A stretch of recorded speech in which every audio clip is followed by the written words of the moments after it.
Do it! Kill me now! Do it! Or Eddie's best Arnold Schwarzenegger impersonation. It's not a tumor. It's not a tumor. Which, hey, that, by the way, health update on me. It's not a tumor. Yeah, there you go. Exactly. People who didn't know, I told people that. I'm like, in the words of Arnold Schwarzenegger, they're like, I'll be back. I'm like, it's not a tumor. I won't say a cancer scare, but there was a health scare, and there was some light discussion of. Anyway, it's not a tumor, everybody. It's not a tumor. Welcome to Eddie's Mouth Podcast. Oh Lord, this mouth has recorded so many podcasts. That almost took a weird turn, but this mouth has recorded so many podcasts.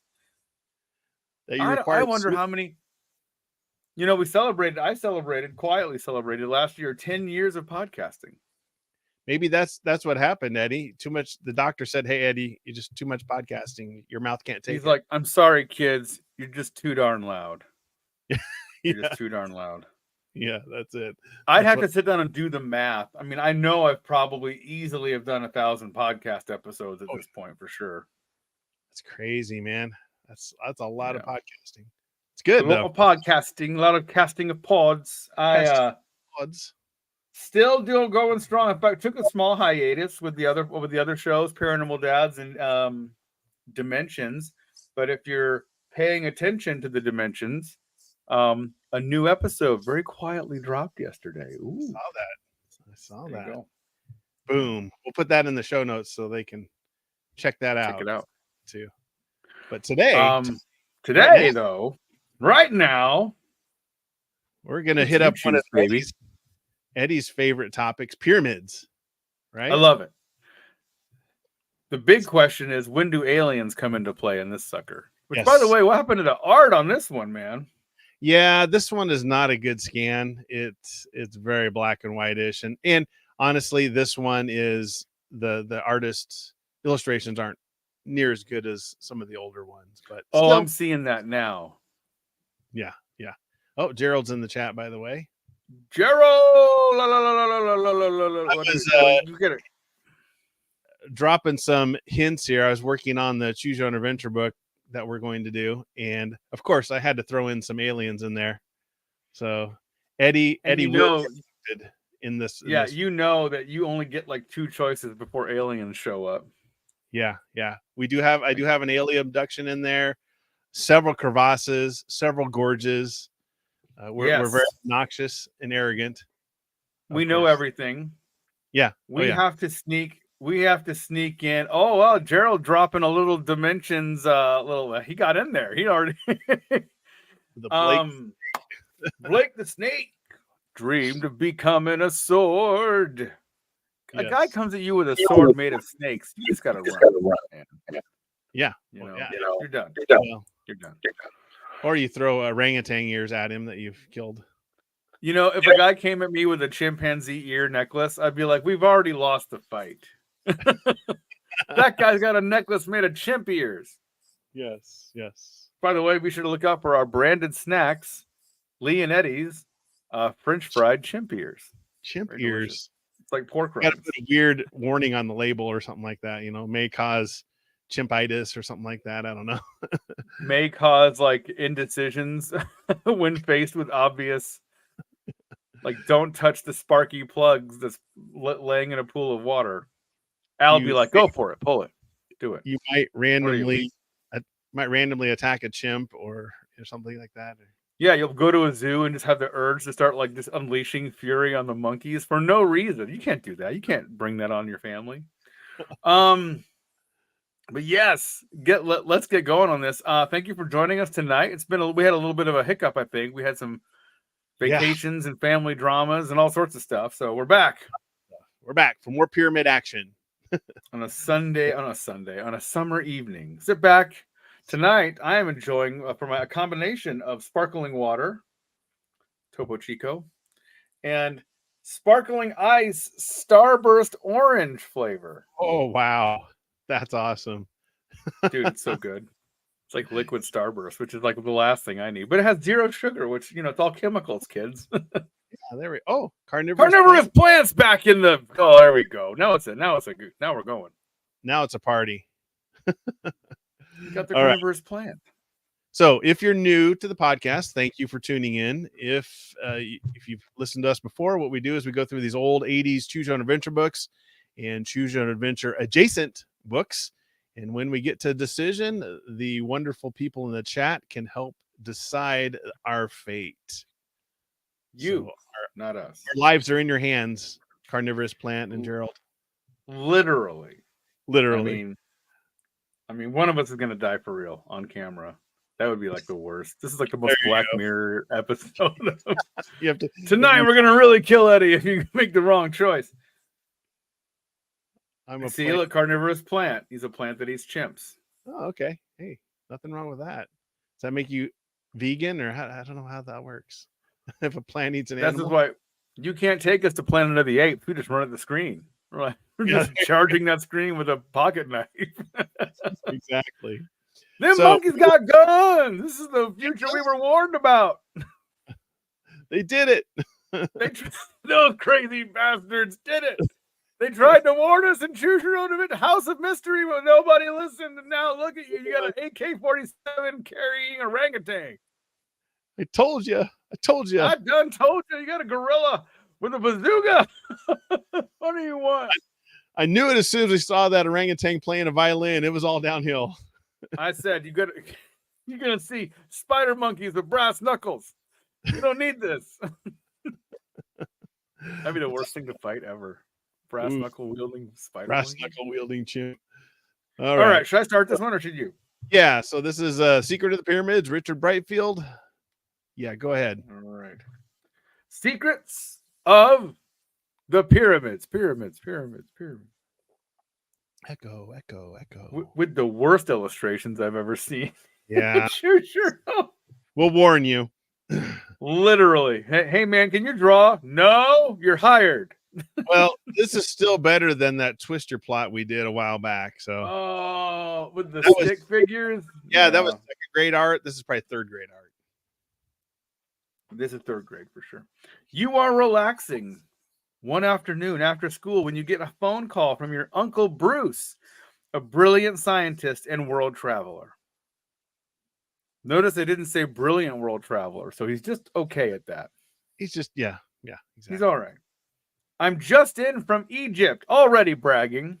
Mm-hmm. He says, I have to get some new equipment to continue my investigation of the pyramids. How would you like to go back with me for a few weeks? You have always envied Bruce. First of all, his name is Bruce. What's not to envy? Yeah. Dashing off to exotic places in the Middle East and the Orient. I don't know if we can use that word now. Sometimes vanishing for months at a time. It doesn't take you long to make up your mind to go. I kind of like that the main protagonist is a girl here, it appears. Yes, exactly. It's different. Going for something different. The next few days are a blur of preparations, correspondence courses, and tucking in your shirt classes. Before you know it, you and Bruce are on a TWA jet. Oh, wow. Product placement there. I know. Jeez. Heading, brought to you by TWA. We see TWA ads. Yeah. Sponsored by. You're drinking a crispy, delicious Coke on the plane. What the heck is going on? What the heck? It's product placement everywhere. It's like the laced up your Reeboks. Remember Wayne's World? I just hate it. Yes. It's really a shame when people sell out for money. Yeah, it's really sad. It's sad. Love it. Little yellow, different. Jet heading for Rome on the first leg of the trip to Cairo. On the plane, your uncle explains his plan to place special instruments in a chamber under the center of the largest pyramid in Giza. He hopes to test the pyramid's effect on the paths of cosmic rays. There we are, page 2, baby. It's space. Already. Yep, we're already doing it. Yeah. Yes, aliens. Rays made up of high-speed particles from space that usually penetrate deep into the ground. If my theory is correct, he says, these rays could be concentrated by the pyramid to produce an unlimited amount of energy. What kind of energy, Lee? Unlimited. I love it. While Bruce is talking, you notice that a man nearby is straining to hear him. Not a very good spy. No. No doubt he's just curious. He is strange looking, though. Wow, judge much? Look at us go. Oh, harsh. We're a Wow, harsh we're out night. of the gate. In Rome, you change to an Egyptair jet. Egypt Air. I guess that's what we're doing. You are startled to notice the same man from the other jet aboard your Cairo-bound plane. Maybe he's going to Cairo. Yeah. Did you ever Maybe think he's of going to the largest city in Egypt, bruh. No, come on. Stop being so suspicious. I will have lots of red tape to take care of at the airport when we land, says Bruce. And he wasn't trying to be a figurative. I mean, he has like piles of actual red tape he has to cut through. He's like, here's the red. It's here. I told you. Pulls a bunch of red tape out of his bag. Just, Why don't you just breeze through customs, making that sound easy, and take a cab to the Star and Crescent Hotel where we're staying? My assistant, Andrea, will be waiting there for you. She can get you settled in our room while my equipment is unloaded from the plane. As soon as you land, Bruce is off to the baggage area, leaving you alone to fight a piles of red tape, leaving you alone in a foreign land. So this is in the 80s, and Bruce is a baby boomer.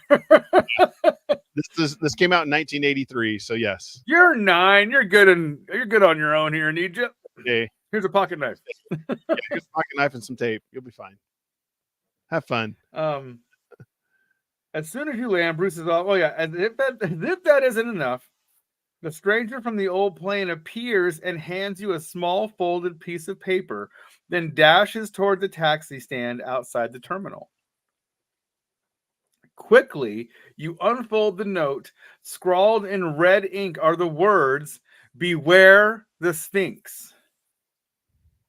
What they really are saying is the Sphinx is a pro wrestler in Egypt. He's going to come and just like power slam you from behind when you're not even looking. Jump off the top rope and exactly. It's like look out for the Sphinx. This headlock. You've heard about the statue of the Sphinx next to the pyramids, but why should you beware of it? The thought occurs to you that Sphinx could be a code word and not refer to the actual Sphinx at all. Maybe the note is a meaningless hoax. That'd be funny. Hey, bro. I wait for like white Americans to get off of planes, and then I rush up and hand them a note that says "Beware the Sphinx," and then I just run off.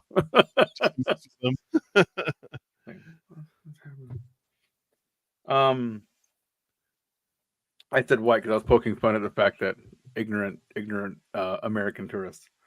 Yeah. Maybe the note is a meaningless hoax. On the other hand, it could spell danger for you and Bruce. You remember the time you felt an urge to get off a bus in your hometown just before it was hit by a truck? Ooh, psychic maybe. Yeah. Now you have a hunch that you should follow this man.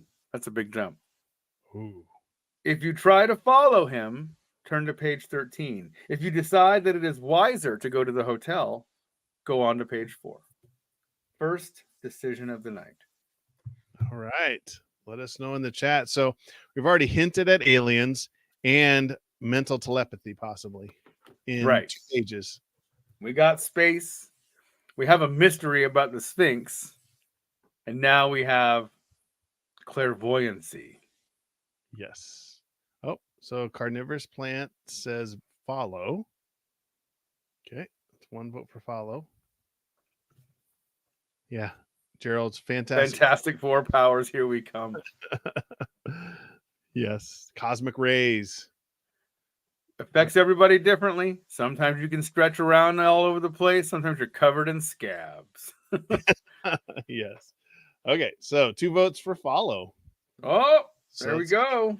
13. Let's go to Lee will follow him. The strange man is already in a cab when you reach the stand in front of the terminal. You manage to jump into the next cab in line. Do you speak English, you ask? I speak much English. Monsieur, I think. Good. Then follow that cab, you tell him. The cab weaves in and out of heavy traffic with its horn blaring constantly. Your driver just barely misses one car after another. However, he does manage to keep less than a block behind the car. The fast-moving traffic slows to a snail's pace once you get into the older section of the city. The cab you are following stops, and the strange man gets out. You hand your driver a couple of American bills, hoping they cover your fare.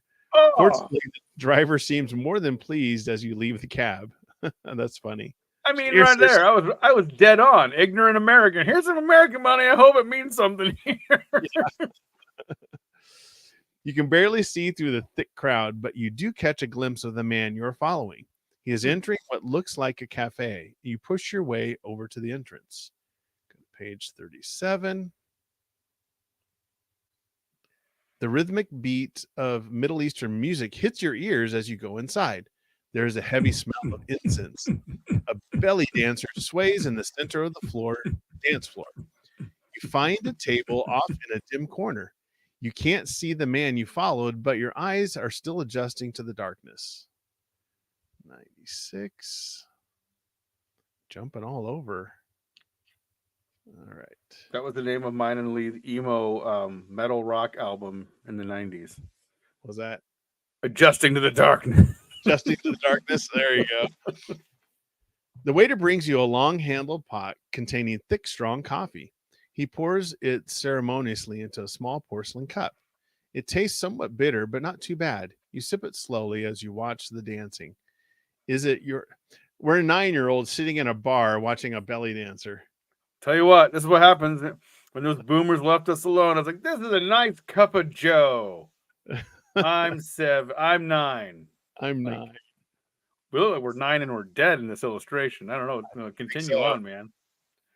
Is it your imagination, or does the dancer keep glancing in your direction? The music grows louder, the lights get brighter. You can't seem to focus your eyes. Your arms and legs feel like lead, and you can't move them. You feel dizzy. You feel like you're passing out. Man, our head is just planted on that table. Blam! Look at that. We're like we broke a dish with our forehead. Yeah, not breaking good. dishes with our foreheads. That's what we did. Oh, the money. The worst. All right. You wake up to find yourself lying on an iron cot in a small storeroom. You sit up and try to move and find that your ankle is chained to the bed. Gradually, your eyes become accustomed to the darkness. There's a small window high above you on the wall, and through it you can see a crescent moon shining. You can hear the beat of music you heard in the cafe.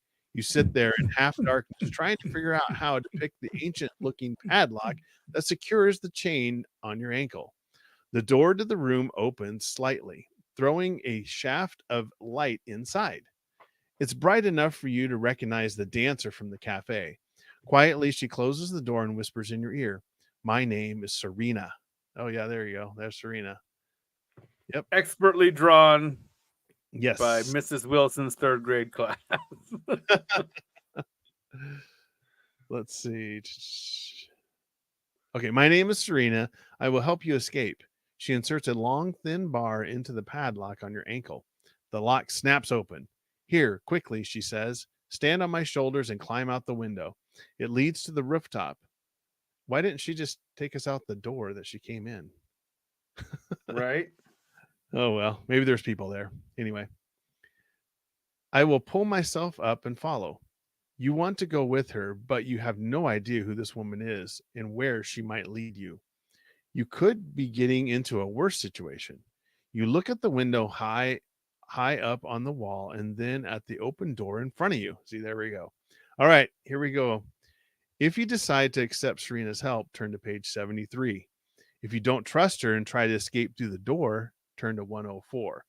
So do we accept Serena's help or do we escape through the door? Let us know in the chat. There you go. On that illustration, not great, but still better feet than what's his name? Rob Liefeld. Rob Liefeld, yes. Still better feet. Still better feet than Rob Liefeld. Yes, you're right. She's got all 5 toes on each foot. She's got all the toes. They're in perspective, a decent angle. You know what? Heck, I think Rob could learn a few things. He's taking notes now. He's like, oh man. I was like, all dang 5 toes. God, darn it. It took me 40 years, but I finally figured it out. He's crying right now. Yeah. Okay, so Gerald says, trust the belly dancer. What could possibly go wrong? Okay, so It's true. one vote for accept Serena's help. Oh, that's 2. Belly dancers must be trustworthy. Accept her help. Yes. Okay. Yeah. All right. And So what page was that again? 73. All right, 73. Feeling free. Feeling free at 73. Getting there. Getting there. You decide you can trust Serena to help you escape. She slides the iron cot over to the door, wedging it closed. And just in time, you hear loud, angry voices on the other side as someone bangs and struggles to get in. You and Serena jump onto the cot. She cups her hands to give your foot a boost up. Her lift sends you sailing through the window. Serena must work out. She must. Wow. Flat rooftops stretch in all directions, lit with a silvery light from the moon. You turn to help Serena climb up, but she is already beside you. Dang, girl didn't need no help at all. She didn't skip leg day She did not. Or foot day. or foot day. Quickly to the other end of the roof, she orders. You dash across the roof. They're coming after us, Serena shouts. Jump across to the other roof.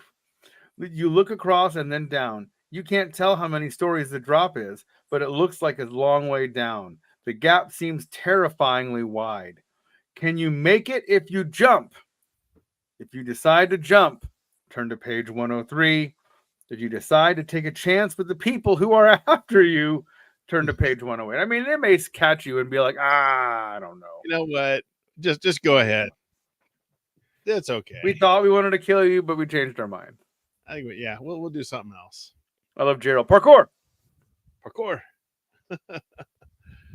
All right. So let us It's a know. long way down. I mean, the way Serena jumped up that wall, I don't think she'd have a problem, but our little 9-year-old She'd be fine. Can you throw me across, Serena? Yeah, Give me a toss. Gerald says jump. Okay. So that Van Halen. There we go. We're gonna die jumping. Or yeah. Okay, we're gonna 103, sir. 103. 103. That's me. So There's a flying saucer. I saw a flying saucer. Oh yeah. We're gonna see a flying saucer. I swear, man, they can't help themselves. No. All right. You might as well take a chance and try the jump. You step back a few feet, make a short run, and take a flying leap to the other roof. You manage to grab the edge with your hands as you slip down along the side of the building. That's You scary. struggle to pull yourself up. You're about to lose your grip when a strong arm grabs you by the wrist and heaves you onto the roof. It's Serena. Wow, you exclaim. Are all belly dancers as strong as you? I mean, we should know. I mean, we're the smartest person there. Like, yes, we are. Of course, I knew that. I was trained to be an acrobat by my family, she says, before I was kidnapped by the evil gang that owns the cafe. Why haven't you tried to escape before, you ask?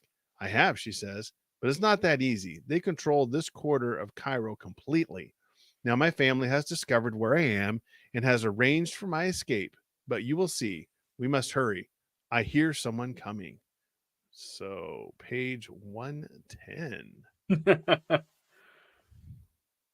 She doesn't skip belly day. Yeah, that's true. Skip belly day.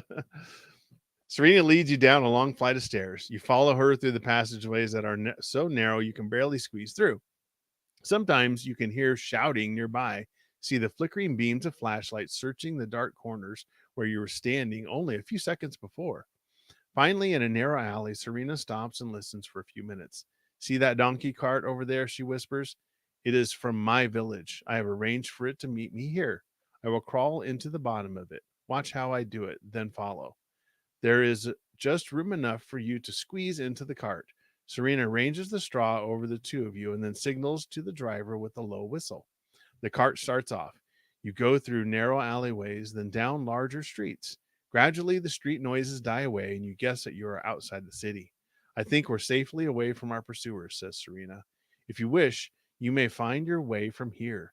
If you continue with me to my village, you will be welcome there. If you decide to get out of the cart, turn to page 84. If you decide to continue to Serena's village, turn to page 114. So do we get out of the cart or do we go to Serena's village? Let us know in the chat. Interesting. The old cart or village choice. I get it. We're It's just going to hard. not go back to America. We're just going to stay in the village. Like I how live here now. Yeah, I'm just going to live here now. No, why not? That's Like, hilarious. I thought I knew a lot of things, but it turns out my correspondence courses have only gone so far. Now I help herd donkeys in Cairo. Now I can herd donkeys. I'm going to be a donkey herder. Well, I guess, at 9, you do have to pick up a trade. So I mean, yeah, you got to plan ahead for your life. You're an adult now. you're an adult now. Oh, a vote for the village. We're going to join the tribe. Oh, we're getting unanimous decisions tonight. Like 3 in a row, 4 in a row, something like that. Okay, that's go to the village. 114. Go to the choppa. Get to the Choppa village. The village of Choppas. The village choppa. They're all choppers. The mayor chopper. You don't really know where you are. It might be safer to go all the way to Serena's village. You ride for another few hours. There is utter silence except for the clip-clop of the donkey's hooves and the creak of the wheels. You drift off to sleep. Sometime later, Serena shakes you gently. We are here at my village and with my people. You get out there all belly dancing. It's an entire village of belly dancers. Belly dancers. There you go. My people. My people. You crawl out of the cart. Dawn is just breaking. You are near a field. In the center, you see a large bonfire. Around the fire are hundreds of figures in white turbans and white robes. They are chanting in unison. It's an eerie sound. Then the figures rise and begin to move together around the fire in a strange, slow dance, rolling their heads and chanting, Allah, Allah, ah, ah. The hypnotic effect of the dancing draws you in and you join the circle. Uh-oh. Oh, boy. There's the illustration. Look at that. Fire. We're going to be in a cult. Oh, no. Sacrifice. You stay. Oh, here we go. 116. You stay with Serena's people, one of the many tribes of dervishes, for several days while she manages to get word secretly to Bruce that you are safe. At last, Bruce and Andrea arrive at the village. Thank goodness you're all right, says Bruce. Andrea and I followed your trail to the cafe. The police raided the place and uncovered a nest of foreign agents codenamed Sphinx. Ooh. I wonder what it's an acronym for. Yeah, I don't know. We'll have to figure that one out. Or someone let us know in the chat. Come up with special your best prophets who insist, yeah. Ninja extremism. There you go. Not X-raying. But by then you were gone. Later, when we returned to the hotel, we found Serena's note telling us where you were. Unfortunately, I had to tell your parents that you were missing. They've been very worried. You're all over the milk cartons, kid. Yeah. I guess you'd better catch a plane. I guess you better go home. Yeah, but yes. And show them that you really are all right. I guess you're not dead in Egypt.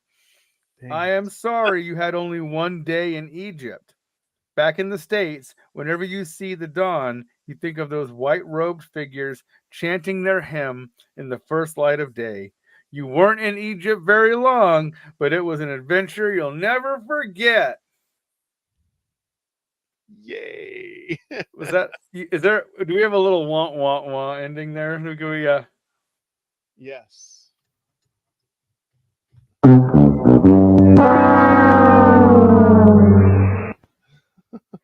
Well, I won't say it was the worst. The ending that sounds like a Saturday, the Saturday afternoon special or whatever it was. Oh yeah, it's just very the more you know. Yeah, the more you know. Oh yeah.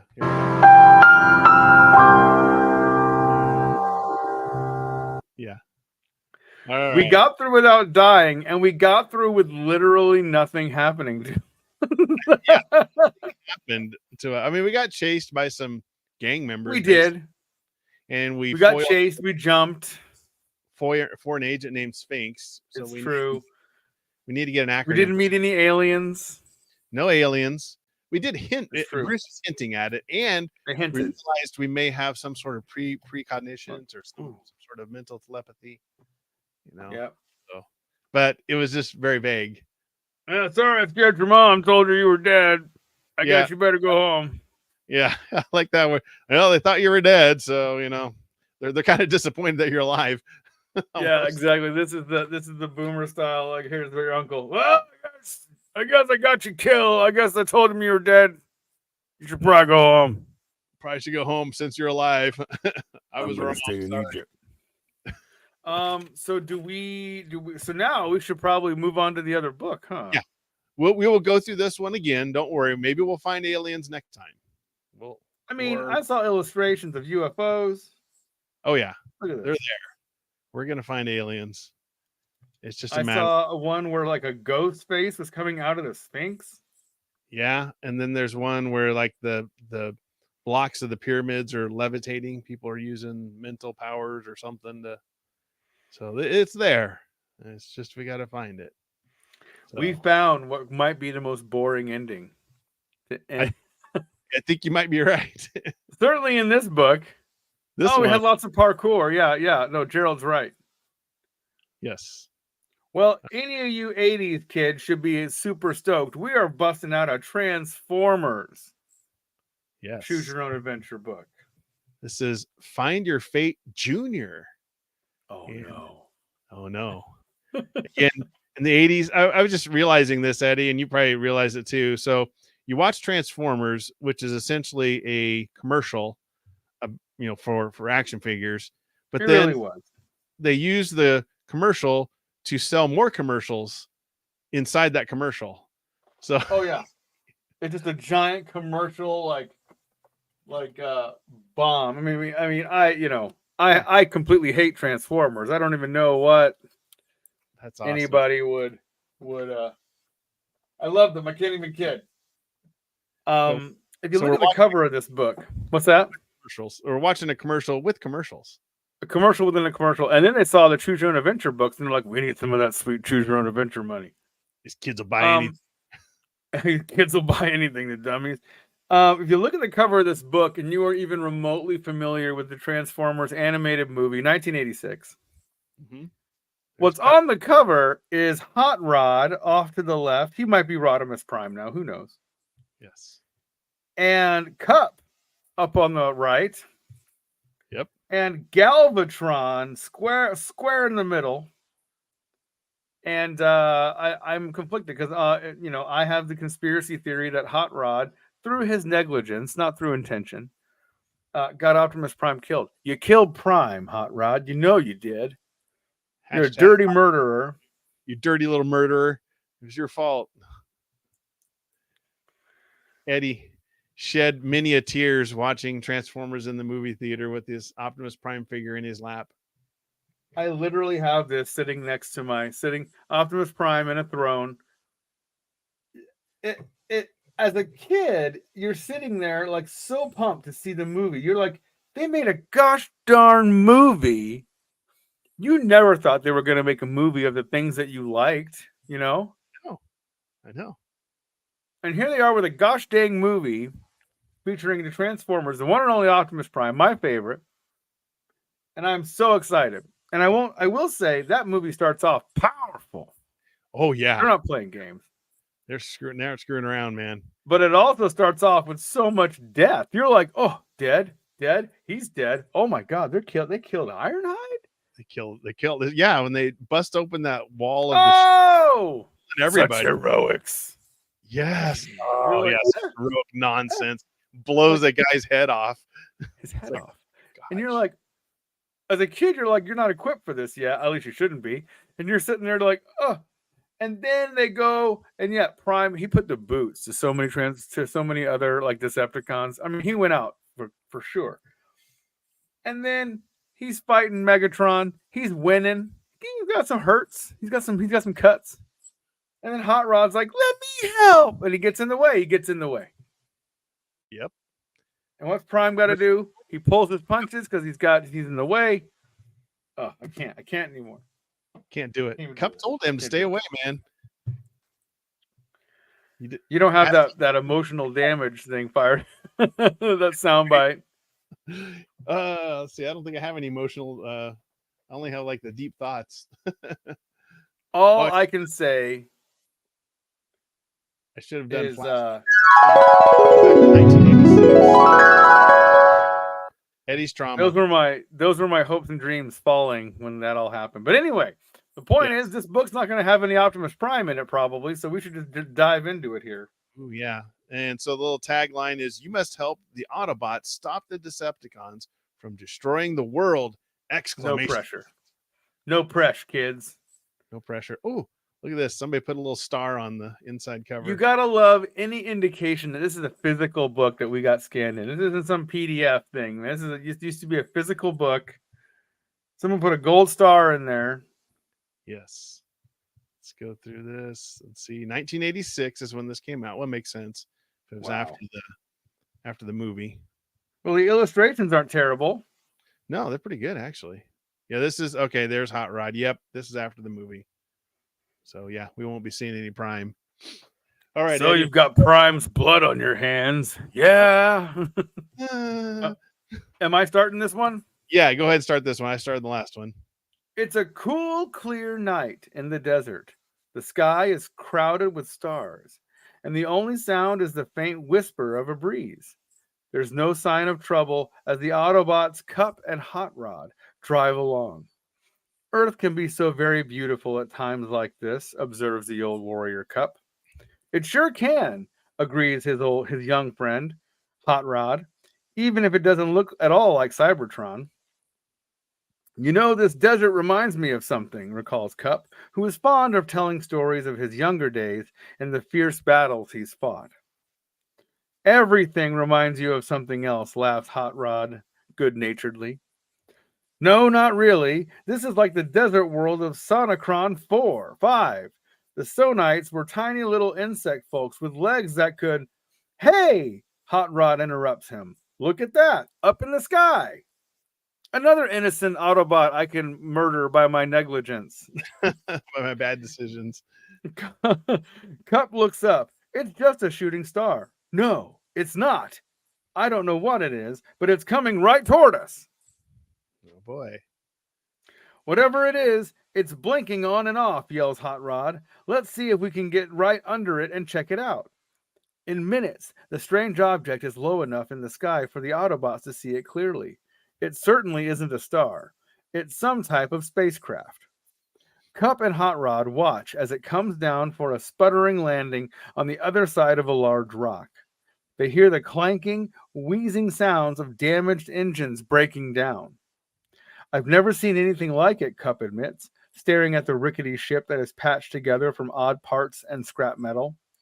1 minute the ship is visible, and the next minute it disappears, only to appear again minutes later. Let's see who's inside, suggests the impulsive Hot Rod. Hasn't learned a dang thing. He hasn't. Turn to page 69. It's already making us hop around, Lee. No, yeah, these are notorious for hopping all over the place. They really are. Page 69, dudes.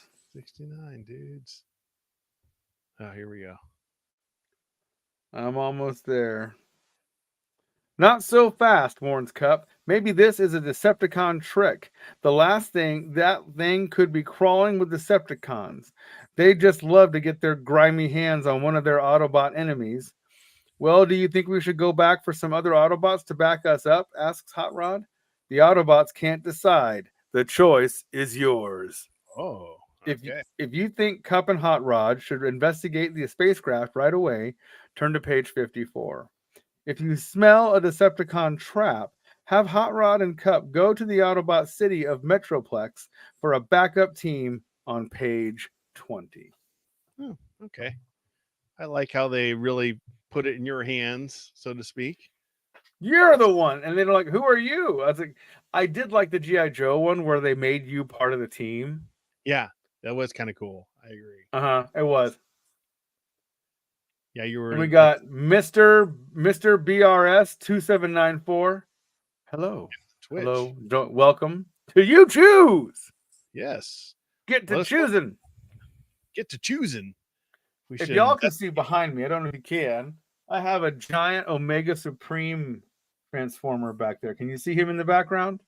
That's awesome. He's pretty Carnivorous great. I won't says, lie. I smell a trap. We smell Decepticon traps. A Okay. Decepticrap. I mean trap.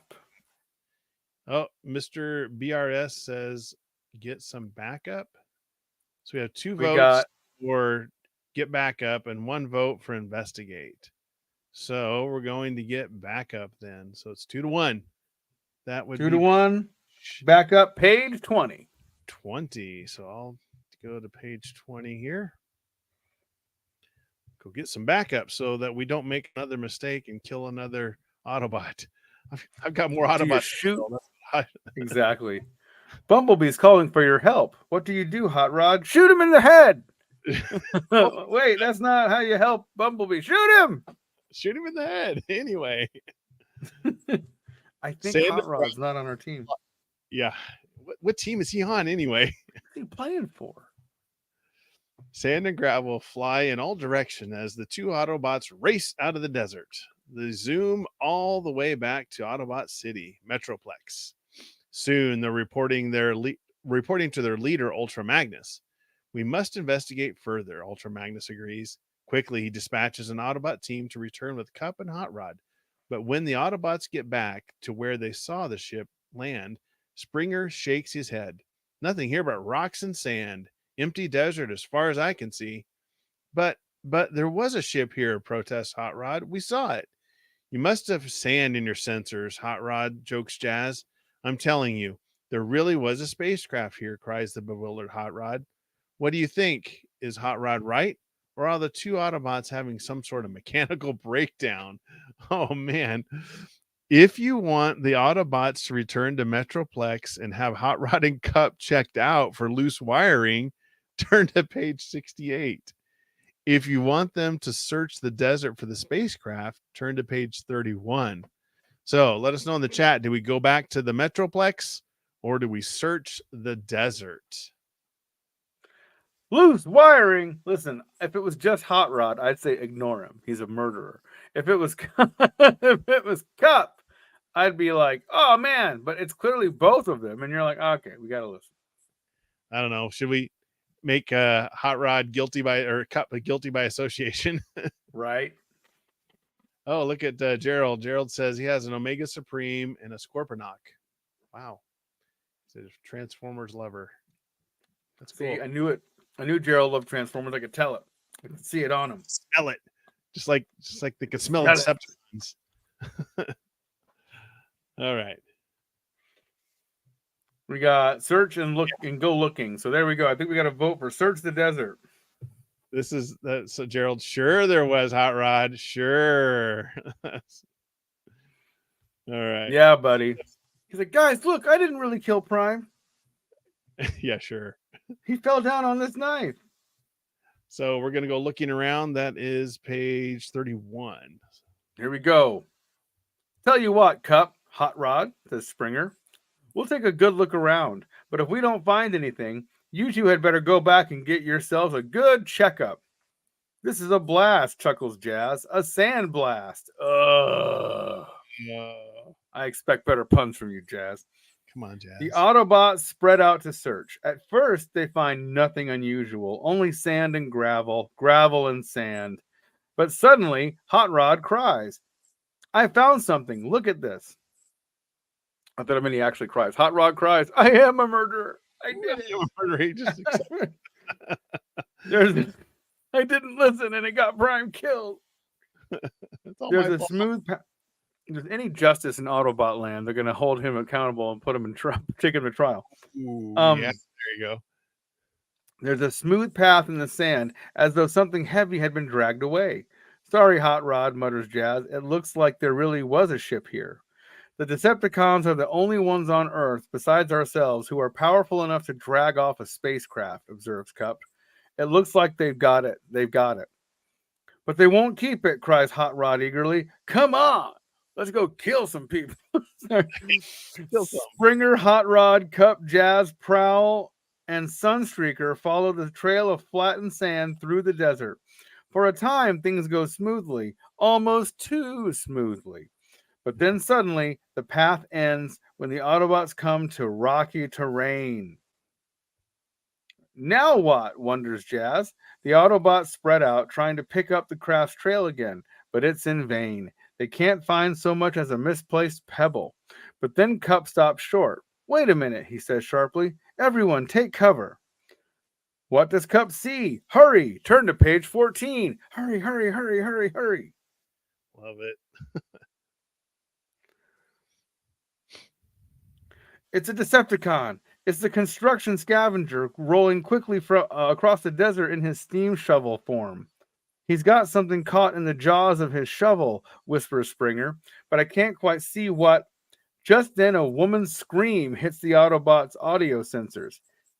He's got an Earth woman trapped in there, cries Hot Rod. It's up to you to decide what to do. If you think, oh, there she is, too. She's screaming in the illustration there. It's one page underneath. If you think the Autobot should attack Scavenger and free the woman right away, turn to page 21. If you think they'd better follow Scavenger and try to discover where he's taking the woman before trying a rescue, turn to page 4. All right. He's got a lady in his scoop shovel. That's just somebody Hot Rod's going to kill, probably. I don't even know. Like, what's going on here? He's gonna take her to dump her into like the cement mixer one, and probably. Hot Rod's the type of guy that's I'm going to kill something, whether it's Autobots or Decepticons. I don't know which one, but somebody's going down. He's like my hands thirst for blood. I must. I must do it. Oh, so Mr. BRS 2794 says save her. So I assume he means attack right away. He means right away. Yeah. He says follow him. So we've got one. And then Gerald saying scooped her off her feet. That's exactly what he did. That's exactly what he scooped her off of her feet. Ha ha. Oh man, that's good. All right. So I'm guessing. So we got one save her, one follow her, one follow. Okay, another follow. Okay, so 2 follows, which means that is page 4. So page 4 in classic which way fashion, just hop all over the book. All over. Yeah, there's no decisions. Just we're gonna go everywhere. All right. The Autobots silently trail Scavenger and his captive all the way to the Decepticons' headquarters. The huge, massive buildings looks like some big, ugly monster looming over the Constructicon as he transforms into his robot mode. Before his young woman prisoner can try to run off, she's forced into the main building. We've got to follow, whispers Springer. The Autobots transform into the robot modes and sneak into the Decepticon headquarters. They quietly follow Scavenger and his captive through a maze of long, dark corridors. There's a faint hum of machinery all around them and the dusty smell of old engine oil, but there's nothing to see but blank gray walls. Instead of weapons, a Decepticon should build themselves an interior decorator, whispers Hot Rod. Oh my God. Ooh. Come on, Hot Rod. I like it. With a soft laugh, this place is ugly. Shh, warns Cup. Now Scavenger and his captive have reached the end of the wide hallway, and none other than the Decepticon leader, the evil Galvatron, is waiting at the end of it. Quickly, the Autobots duck behind some fuel tanks and listen to Galvatron talk to the young woman. Page 12. Your name, Galvatron commands. The young woman stiffens. I'm Sarah Sanders, and that's all I'm going to tell you. My spy Ravage saw your craft come down in the desert. Galvatron's cruel voice booms. He tells me that at times a spacecraft becomes invisible. We have the craft, and you're going to tell us how it works. I'm not going to tell you a thing, Sarah says defiantly. We don't need your help, thunders Galvatron. Bombshell is a master at taking over the mind of his victims. Once he injects you with one of his cerebral shells, you will be totally under his control. Then Secticon Bombshell steps out of the shadows and looks at Sarah. I want your mind, he mutters greedily. We can't let them get away with that, whispers Hot Rod. We've got to do something. But what should the Autobots do? Make a quick decision. All right, here we go. Should they barge in and try to save Sarah through a direct attack? Turn to page 36. Should they try to come up with a trick instead? Turn to page 62. So do we attack guns ablazing, or do we try to come up with some sort of trick? Let us know in the chat. I gotta be honest, my least favorite Transformers were the Insecticons. Really? I didn't like them. Just not that interested? I didn't like how they spoke. I didn't like that they repeated the last thing they said. I didn't like anything about them. They were just kind of nasty. In the movie, when one of them got run over, like, and he got his head smashed in. Do you remember that scene? Yes. Like it was Hot Rod, ironically, who did it. And I was like, I approve. Good job. Yeah. Good job, you bastard. They did the same thing with Masters of the Universe, though. You know, the voices, they had to come up with some weird. Oh, man, those voices, especially in the movie with Dolph Lundgren. Whoo, man. Yeah, it was rough. The Beastman ripoff. Oh, no, Beastman, they called him Beastman, but everybody else was some kind of weird ripoff. Weird, yes. Let's get tricky, says Carbon Images. Oh, we got one tricky and then go for it. Like, just split. Blah, blah, blah, blah, blah, blah, blah. That's usually how I play all my videos.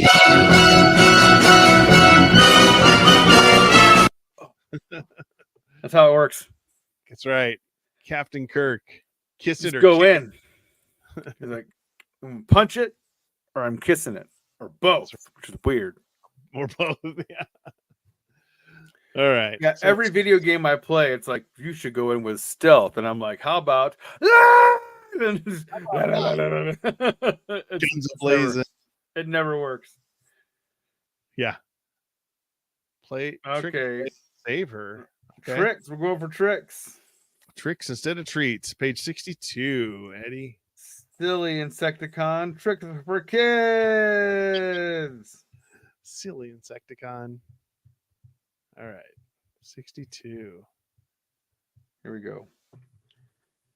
Aha, says Prowl to himself as a sudden idea strikes him. Of course. And he quickly whispers his idea to the other Autobots. They watch anxiously as the Decepticons move closer to Sarah. Now, shouts Prowl. Jazz begins to create a dazzling sound and light show using his full spectrum beacon and 180 decibel stereo speakers. Colors flash through the whole hall, blinding, quickly changing colors that go from red to green to yellow and back again. Shapes appear and disappear, first looking like Autobots, then looking like strange creatures from outer space. You know, like Autobots. Yeah. Now there's the roar of spaceship engines. Now there's a pounding disco beat in the air, and the Decepticons whirl around and around, trying to figure out what's happening. They don't know what's hitting them. They can't tell light from shadow, left from right, even up from down, even the up from the down.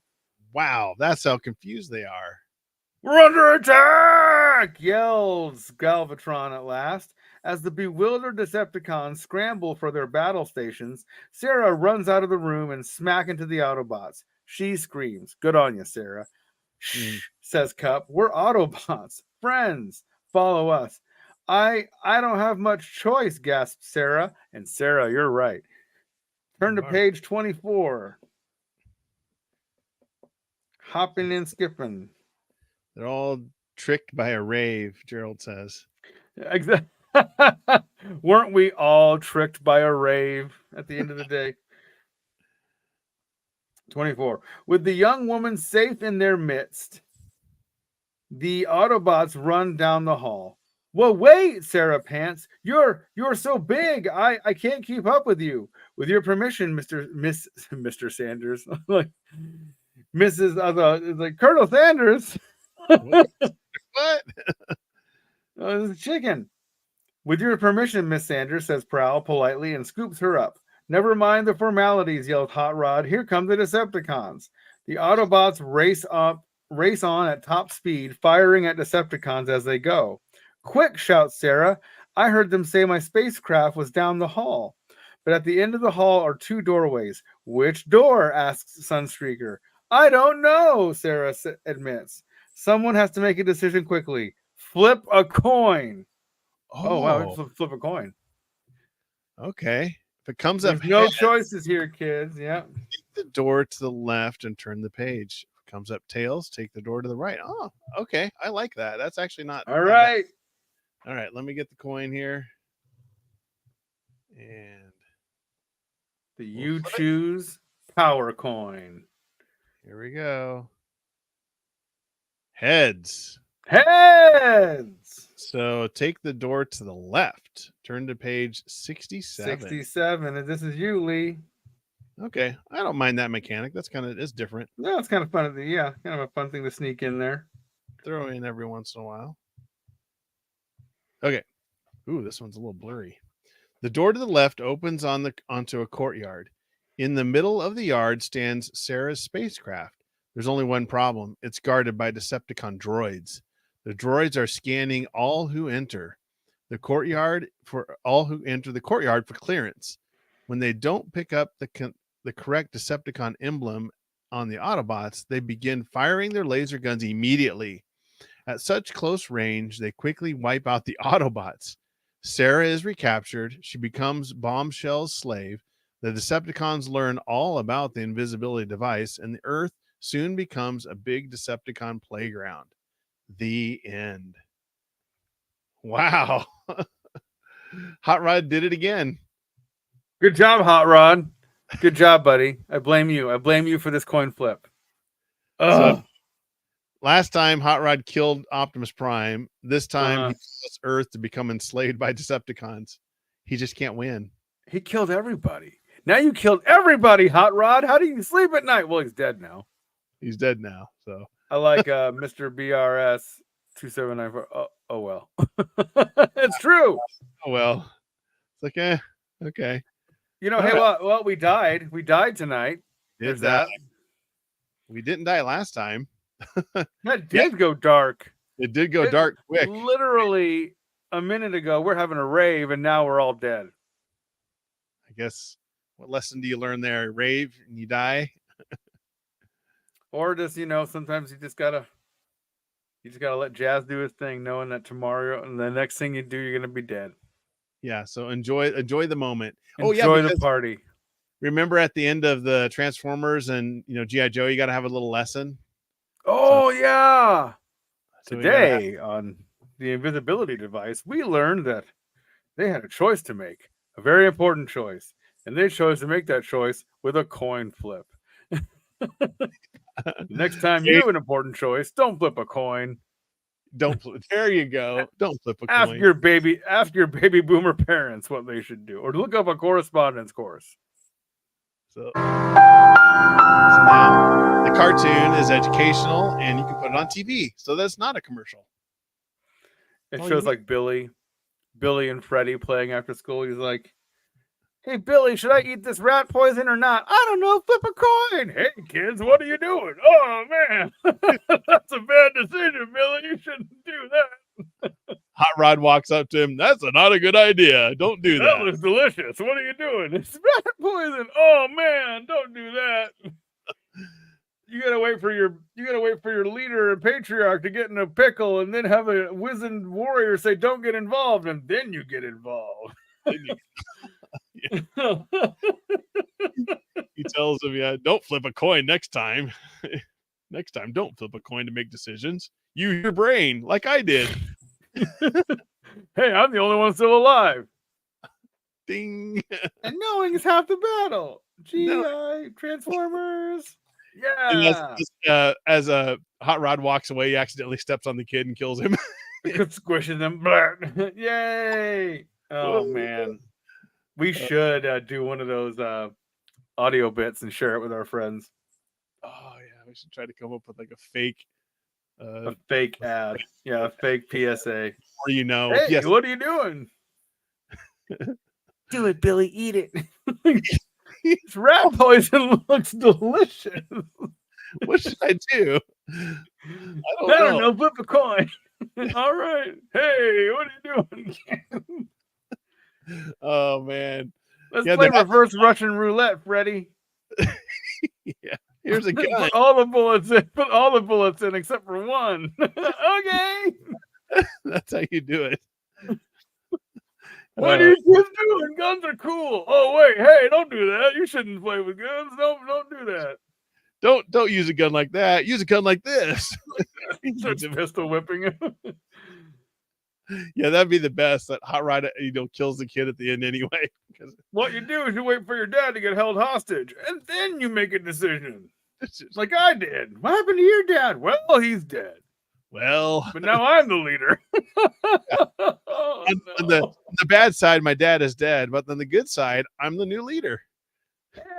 Hey, sometimes things work out. Oh man, that was good. Well, hey, if it's at an hour, we turn to a pumpkin at that point. Yeah. So, well, join us in 2 weeks. We'll go through these books again, but you can always go to Uchoosepodcast.com, check out the old episodes, and listen to why we have orangutan jokes constantly, all sorts of things. So, yes. Thank you for joining us. It's always a fun time. Having a good group like you is always fun to add to the fun. Like Lee said, 2 weeks from now, invite your friends. Have a little You Choose party. It's kind of fun to do this. Thank you, Carnivorous Plant, Gerald, and Mr. BRS. Until next time, take care of yourselves, and we'll catch you on the next one. All right. Take care, people. See you later. Oh, well, next time, what is it? And you choose the adventure. The adventure. All right. Good night, see you everybody. guys.